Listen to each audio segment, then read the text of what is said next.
मित्रांनो, आज आपण बोलणार आहोत ब्रह्ममुहूर्ताबद्दल. आपण लहानपणापासूनच आपल्या घरातील वडीलधाऱ्या लोकांकडून हे ऐकत आलोय की ब्रह्ममुहूर्तावर उठलं पाहिजे. ब्रह्ममुहूर्तावर उठल्याने आपल्याला भरपूर लाभ मिळतात. मग आज आपण तेच जाणून घेणार आहोत की खरोखर ब्रह्ममुहूर्तावर उठल्यानंतर आपल्याला लाभ होतो का? जर होतो तर तो कसा होतो आणि ब्रह्ममुहूर्त म्हणजे नेमकं काय? ब्रह्ममुहूर्त असा कोणता मुहूर्त आहे जो दिवसभराच्या सगळ्या वेळेतून याला वेगळं बनवतो? चला तर मग व्हिडिओला सुरुवात करूया आणि सगळ्यात पहिले हे जाणून घेऊया की ब्रह्ममुहूर्त म्हणजे नेमकं काय. ब्रह्ममुहूर्त तर ब्रह्म म्हणजे परमात्मा आणि मुहूर्त म्हणजे काळ, म्हणजेच ईश्वराचा काळ. आणि हा वेळ सुरू होतो सूर्य उगवण्याच्या 1 तास 36 मिनिटं आधी. आणि ब्रह्ममुहूर्त हा रात्रीचा लास्ट फेज असतो. ब्रह्ममुहूर्त हा बऱ्याच कामांसाठी शुभ मानला जातो. मेडिटेशन, पूजा किंवा कोणत्याही धार्मिक कामासाठी ब्रह्ममुहूर्त महत्त्वाचा मानला जातो.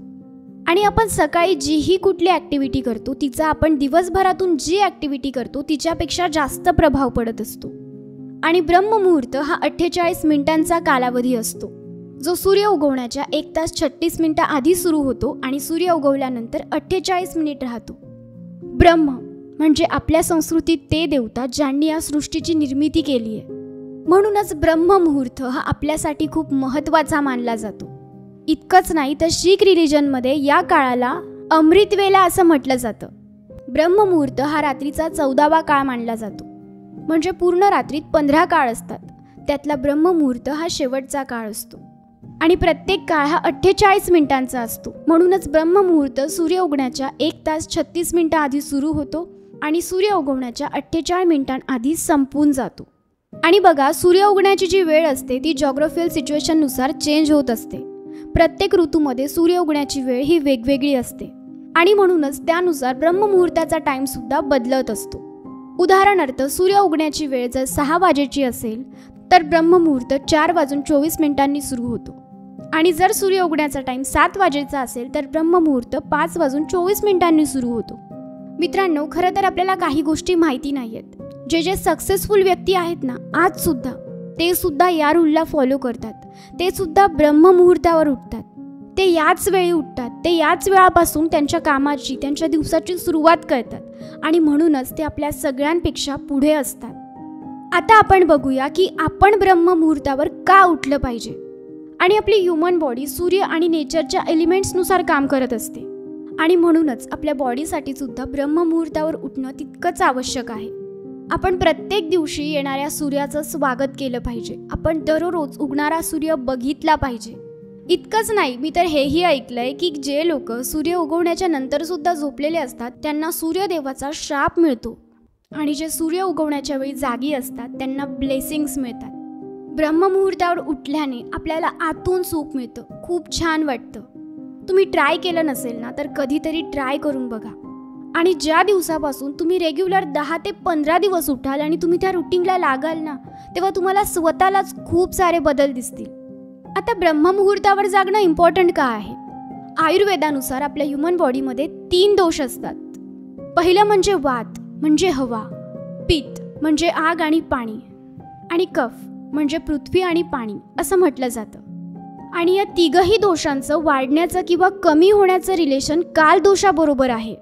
सूर्य उगवल्यानंतर 10 वाजेपर्यंतचा टाईम कफचा टाईम असतो. सकाळी 10 वाजेपासून दुपारी 2 वाजेपर्यंतचा टाईम पित्तचा टाईम असतो. आणि दुपारी 2 वाजेपासून सायंकाळपर्यंतचा टाईम हा वातचा टाईम आहे. यानंतर पुन्हा सायंकाळपासून ते रात्री 2 वाजेपर्यंतचा टाईम कफचा असतो. अशीच ही सायकल सुरू असते. मग पुन्हा रात्री 10 वाजेपासून 2 पर्यंतचा टाईम आणि मग 2 वाजेपासून 6 वाजेपर्यंतचा टाईम. आणि जो ब्रह्ममुहूर्ताचा टाईम असतो तो सकाळी वात फेजमध्ये असतो.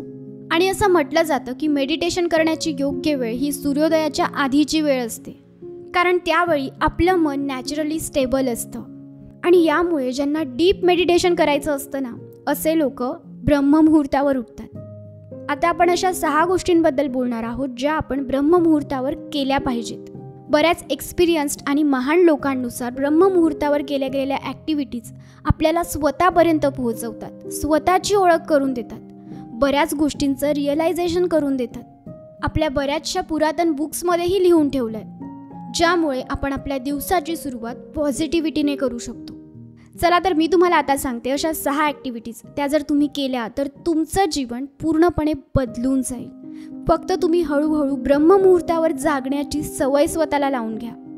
Number 1, meditation. बघा, सकाळी आपली अवेअरनेस लेवल हाय असते, आपल्या मनातले विचार कमी असतात, आजूबाजूला शांतता असते. बघा, आता ज्यावेळी तुम्ही ब्रह्ममुहूर्तावर उठणार आणि त्यावेळी ध्यान करण्याचं म्हणजे मेडिटेशन करण्याचा प्रयत्न करणार, त्यावेळी बऱ्याच जणांना झोप यायला लागेल, जसं की माझंही झालं होतं. म्हणूनच सुरुवातीला तुम्ही 5 ते 10 मिनिटापासून सुरुवात करा. अर्धा तास मेडिटेशन करू नका.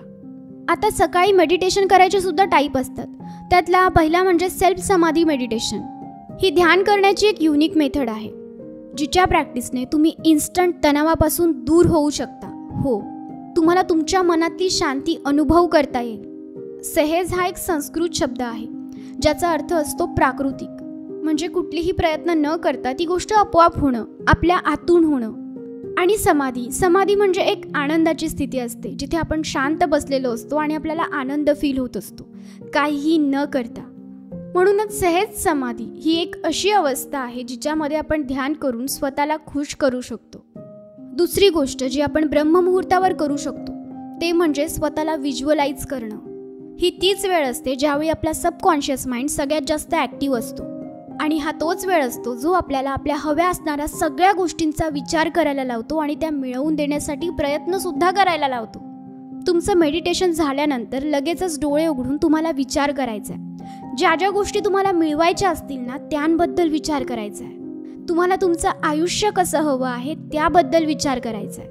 मग ते काहीही असू द्या. चांगला जॉब असेल, तुम्हाला बिझनेस करायचा असेल, घर घ्यायचं असेल, आयुष्यात शांती हवी असेल, आनंद हवा असेल, एखाद्या आजारापासून दूर जायचं असेल, चांगलं रिलेशन हवं असेल, चांगलं लाईफ पार्टनर हवं असेल, जे काही हवं असेल त्याबद्दल तुम्हाला 5 ते 10 मिनिट विचार करायचा आहे. आणि या गोष्टींचा विचार करून तुम्हाला असं इमॅजिनेशन करायचं आहे की तुमच्याकडे ह्या गोष्टी आहेत आणि तुमच्याकडे लवकरच तुम्हाला हव्या असणाऱ्या सगळ्या गोष्टी येणार आहेत, असा विचार तुम्हाला करायचा आहे. तिसरी गोष्ट, जर तुम्हाला स्पिरिच्युअलिटी समजून घ्यायची असेल तर ब्रह्ममुहूर्त बेस्ट टाईम आहे. यावेळी तुम्ही स्पिरिच्युअलिटीचा स्टडी करू शकता, त्याबद्दल अजून डीप माहिती घेऊ शकता, स्वतःबद्दल विचार करू शकता.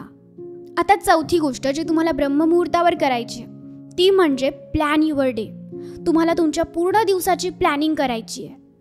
बघा, तुम्हाला जे काही हवं आहे त्याचा विचार ज्यावेळी तुम्ही कराल त्यानंतर ती गोष्ट मिळवण्यासाठी प्रयत्नही तर आपल्याला करावेच लागतील ना. मग यानंतर हा विचार करायचा आहे की दिवसभरातून मला काय काय करायचं आहे, आज माझा दिवस मला कसा घालवायचा आहे, मला कोणत्या वेळी काय करायचं आहे. बघा, आपला दिवस जर पूर्णपणे प्लॅन असेल ना, सगळं काही ठरवलेलं असेल आणि त्यानुसार ज्यावेळी घडतं ना त्यावेळी आपल्याला खूप छान वाटतं. Next point, introspect. म्हणजे तुम्हाला तुमचा आधीचा दिवस आठवायचा आहे आणि विचार करायचा आहे की गेलेल्या दिवशी मी कुणाकुणाची ईर्ष्या केली, मला कुणाकुणाला बघून मनात ईर्ष्या झाली, मला कुणाला बघून दुःख झालं, कोणत्या गोष्टीचं मला वाईट वाटलं, कोणत्या गोष्टीने मी सगळ्यात जास्त खुश झालो आणि कोणत्या गोष्टीने मला दुखावलं. बघा, असं केल्याने कधी कधी काय होईल म्हणजे सुरुवातीला तुम्हाला त्या गोष्टी आठवून तुम्ही जास्त विचारात सुद्धा जाऊ शकता. कारण ज्या चुकीच्या गोष्टी असतात त्या आठवून बऱ्याचदा आपल्याला त्रास होतो की तो मला असं का बोलला, माझ्यासोबत असं का घडलं. ज्या चुकीच्या गोष्टी असतात ना त्यांच्याबद्दल आपण चांगल्या गोष्टींपेक्षा जास्त विचार करतो. म्हणून स्टार्टिंगला तुम्हाला विचार येतील, पण तुम्हाला त्यांना मनावर घ्यायचं नाही आहे. तुम्हाला त्यांना सोडून देण्याचा प्रयत्न करायचा आहे की काल माझ्यासोबत जेही काही झालं असेल ते आता मी सोडून देणार आहे आणि आता मी माझ्या येणाऱ्या दिवसावर फोकस करणार आहे. शेवटची ॲक्टिव्हिटी जी तुम्हाला करायची आहे ती म्हणजे तुमचे पेरेंट्स, तुमचे गुरु, ज्यांना कोणाला तुम्ही तुमचे गुरु मानत असाल, आणि ईश्वराला मनापासून धन्यवाद म्हणायचं आहे. बघा, बऱ्याचदा काय होतं ना, आपण आपल्या कामांमध्ये इतके बिझी होऊन जातो की आपले जे सगळ्यात जास्त जवळचे व्यक्ती असतात त्यांना आपण वेळच देऊ शकत नाही. म्हणून तुमचे माता पिता, तुमचे गुरु, ईश्वर यांना नमन करा मनापासून, अगदी काही न मागता. आता बघूया की ब्रह्ममुहूर्तावर उठण्याचे आणखीन काय फायदे आहेत. बघा, ज्यावेळी तुम्ही आता मी सांगितलेल्या 6 गोष्टी ब्रह्ममुहूर्तावर उठून 15 ते 20 दिवस करून घेतल्या ना, त्यानंतर तुम्ही रोज ब्रह्ममुहूर्तावर उठायला लागाल. आणि ज्यावेळी तुम्ही त्या गोष्टी कराल ना त्यावेळी तुम्हाला स्वतःला फायदे दिसतील. तुम्ही आतून खूप खुश राहू लागाल, तुमची मेंटल हेल्थ सुधारायला लागेल, तुम्हाला येणारे विचार कमी होतील, तुम्ही सेल्फ अवेअर व्हाल, तुम्ही स्वतःबद्दल जागी व्हाल, तुम्हाला स्वतःची ओळख होईल. तुम्हाला कधीही या फालतू गोष्टी दुःखी करू शकणार नाहीत. आपल्याला बऱ्याचशा गोष्टींचं दुःख होतं, छोट्या छोट्या गोष्टींमुळे आपल्याला रडू येतं. ते येणं सुद्धा बंद होऊन जाईल, कारण तुमच्या मनात एक स्टॅबिलिटी राहील. पुढचा बेनिफिट म्हणजे तुमची प्रोडक्टिव्हिटी इन्क्रीज होईल. कारण जर तुम्ही सकाळी इतक्या लवकर उठत असाल तर तुमचा दिवस संपेपर्यंत तुम्ही ते सगळं काही पूर्ण करून घेतलेलं असेल जे जे तुम्हाला करायचं होतं, तेही अगदी आरामात, धावपळ न करता. पुढचा बेनिफिट, तुमच्यामध्ये एक पॉझिटिव्ह ॲटिट्यूड येईल आणि या पॉझिटिव्ह ॲटिट्यूडमुळे तुम्ही हळूहळू कॉन्फिडंट व्हायला लागाल, जेणेकरून तुम्हाला कुणाही समोर प्रेझेंट होताना ऑकवर्ड वाटणार नाही. तुम्ही खुश असाल, कॉन्फिडंट असाल, कारण तुम्ही तुमचे सगळे कामं पूर्ण केलेले असतील.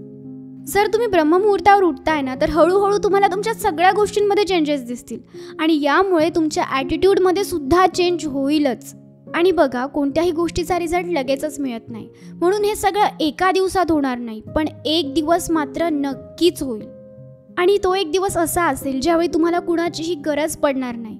खुश होण्यासाठी तुम्ही कुणावर डिपेंड असणार नाही. तुम्हाला कुणावरही जेलसी होणार नाही.